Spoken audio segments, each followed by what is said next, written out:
Hello friends, Assalamu alaikum. Welcome to my channel Astamil. நான் உங்க சாய்ரா ஆஷிக். இன்னைக்கு நம்ம சேனல்ல ரொம்ப ஹெல்த்தியான ரொம்ப சிம்பிளான ஒரு ரெசிபி தான் நம்ம செய்ய போறோம். நிறைய பேருக்கு இந்த ரெசிபி கண்டிப்பா தெரிஞ்சிருக்காது. சோ கண்டிப்பா வீடியோவை ஃபுல்லா பாருங்க. இதுல ஏகப்பட்ட நன்மைகளும் இருக்கு. அதையும் நான் உங்களுக்கு வீடியோல சொல்றேன். சோ இப்போ இத எப்படி செய்யறதுன்னு பார்க்கலாம் வாங்க.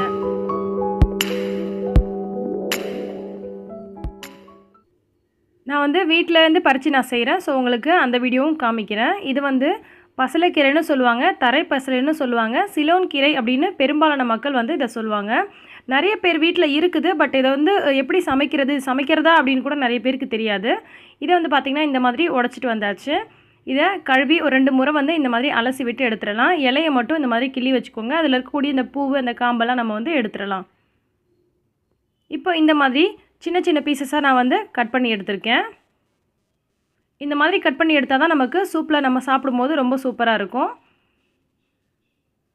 இப்போ இதை நல்லெண்ணெய் ஊற்றி நம்ம கொஞ்சமாக இஞ்சி பூண்டு போட்டு தாளிக்க போகிறோம். நான் வந்து பானையில் செய்கிறேன். நீங்கள் நார்மலாக எந்த பாத்திரத்தில் நார்மலாக சமைப்பீங்களோ அதில் செஞ்சுக்கோங்க. 1 டீஸ்பூன் அளவுக்கு இஞ்சி பூண்டு விழுது சேர்க்குறேன். ஒரே ஒரு வெங்காயம் கட் பண்ணி போட்டிருக்கேன். சின்னதாக பார்த்து ஒரு வெங்காயம் போட்டிருக்கேன். நீங்கள் பெருசாக இருந்துச்சுன்னா ஒரு அரை வெங்காயம் போட்டால் கூட போதும். சின்ன வெங்காயம் போட்டிங்கன்னா ரொம்ப டேஸ்ட்டாக இருக்குங்க. ஒரு 4 சின்ன வெங்காயம் சேர்த்துக்கோங்க. இந்த மாதிரி ஜஸ்ட் ஒரு 30 செகண்ட்ஸ் நம்ம இதை வதக்கிட்டாலே போதும். அதுக்கப்புறமா நம்ம கட் பண்ணி வச்சுருக்க இந்த பசலைக்கீரையை சேர்த்துடலாம். இரும்பு சத்து இல்லை, எனக்கு வந்து ரத்தம் கம்மியாக இருக்குது அப்படின்றவங்க கண்டிப்பாக இதை செஞ்சு சாப்பிடுங்க. ஆட்டுக்கால் சூப்பை விட ரொம்ப டேஸ்ட்டான சூப்புங்க இது. கண்டிப்பாக நீங்கள் செஞ்சு பார்த்தீங்கன்னா நீங்கள் வந்து ஆட்டுக்கால் சூப்பே குடிக்க மாட்டீங்க. அந்த அளவுக்கு இது ரொம்ப டேஸ்ட்டாக இருக்கும். ஆட்டுக்கால் சூப்பை விட வந்து இது ரொம்ப சத்தான ஒரு சூப்புங்க. இப்போ இந்த மாதிரி நம்ம நிறைய கீரை போட்டோம் இல்லையா, அது வந்து இந்த மாதிரி வதங்கினதுக்கப்புறமா கொஞ்சமாகிடும். இப்போது அரை தக்காளி வந்து கட் பண்ணி இதில் சேர்த்துக்கிறேன். நீங்கள் தக்காளி சேர்க்காமல் கூட இருக்கலாம், அது உங்கள் விருப்பம் தான். தக்காளி வந்து புளிப்பு சுவை பிடிக்கிறவங்க கொஞ்சமாக தக்காளி சேர்த்துக்கலாம். நான் வந்து ஒரு அரை தக்காளி தான் சேர்த்துருக்கேன். ஒரு அரை டீஸ்பூன் அளவுக்கு ஜீரகம் சேர்த்துருக்கேன். இந்த மாதிரி கீரையை வந்து அந்த எண்ணெயில் நல்லா வதக்கிட்டு இதில் நமக்கு தேவையான அளவுக்கு தண்ணி சேர்த்துக்கலாம். தண்ணி வந்து ஒரு 4 டம்ளர் அளவுக்கு நான் சேர்த்துருக்கேன். 4 பேர் அளவுக்கு இந்த சூப் வந்து சரியாக இருக்குங்க. இப்போ இதில் நம்ம காரத்துக்கு மிளகாயோ அல்லது மிளகாய் தூள் எதுவுமே ஆட் பண்ணலை. இப்போ தேவையான அளவுக்கு உப்பு சேர்த்துக்கிறேன். காரத்துக்கு தேவையான மிளகுத்தூள் சேர்த்துக்கிறேன். அரை டீஸ்பூன் அளவுக்கு நான் மிளகுத்தூள் சேர்த்துக்கிறேன். உங்களுக்கு எந்த அளவுக்கு காரம் தேவையோ அந்த மாதிரி பார்த்துட்டு சேர்த்துக்கோங்க. மிளகுத்தூள் வந்து உடம்புக்கு ரொம்ப நல்லது. ஸோ இந்த சூப் நீங்கள் ஆரோக்கியத்துக்காக குடிக்கிற சூப்பு. ஸோ நீங்கள் மிளகாய் தூளையோ மிளகாயோ வந்து அவாய்ட் பண்ணிவிட்டு மிளகுத்தூள் சேர்த்துக்கோங்க. டேஸ்ட்டும் பார்த்தீங்கன்னா மிளகுத்தூள் சேர்க்கறனால ரொம்ப நல்லாயிருக்கும். இப்போ இதை மூடி போட்டு ஒரு 10லேருந்து 15 நிமிஷம் நம்ம வந்து வேக விட்டுறலாம். இப்போ இது நமக்கு தேவையான அளவுக்கு நல்லா கொதித்து அந்த கீரை பார்த்திங்கன்னா நல்லா சூப்பராக நைய வெந்து வந்திருக்கும். இந்த சமயத்தில் உங்களுக்கு உப்பு காரம் சரியாக இருக்கா அப்படின்னு சொல்லி பார்த்துக்கோங்க. இப்போ லாஸ்ட்டாக நாம் 1 டீஸ்பூன் அளவுக்கு கார்ன்ஃப்ளவர் எடுத்திருக்கோம். அதில் 1 டேபிள் ஸ்பூன் அளவுக்கு தண்ணி சேர்த்து இந்த மாதிரி கலக்கிடலாம்.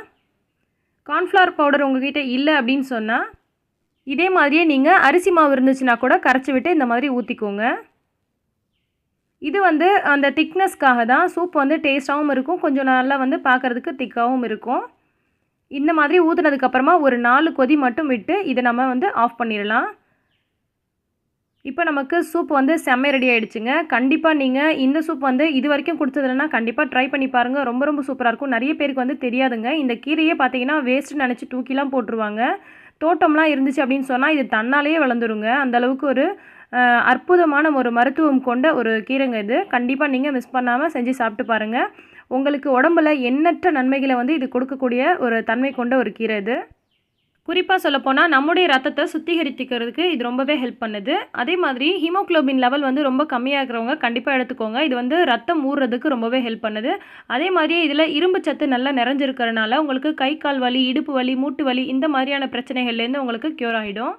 இது வரைக்கும் உங்களுக்கு இந்த கீரையை பற்றி தெரியாது அப்படின்னா இனிமேல் நீங்கள் இது பார்த்தீங்கன்னா மிஸ் பண்ணாமல் கண்டிப்பாக வாங்கி செய்யுங்க. குழந்தைங்களுக்கெல்லாம் கொடுங்க. வாரம் ஒரு முறை இதை நீங்கள் சாப்பிட்டீங்கன்னா உடம்புல நிறைய பயன்கள் உங்களுக்கு தெரியும். என்னோட ஹிட் ரெசிப்பியான மட்டன் ஈரல் போட்டிருந்தப்ப நிறைய பேர் சொல்லியிருந்தீங்க நான் வெஜிடேரியன், எனக்கு வந்து வெஜ்ஜில் சொல்லுங்கள், இதே மாதிரியே சத்தாக இருக்கணும் அப்படின்னு கேட்டிருந்தீங்க. ஸோ உங்களுக்காக தான் இந்த வீடியோ. அந்த வீடியோட லிங்க் நான் கீழே டிஸ்கிரிப்ஷனில் கொடுக்குறேன். இது வரைக்கும் பார்க்காதவங்க அந்த வீடியோவும் போய் பாருங்கள். நன்றி.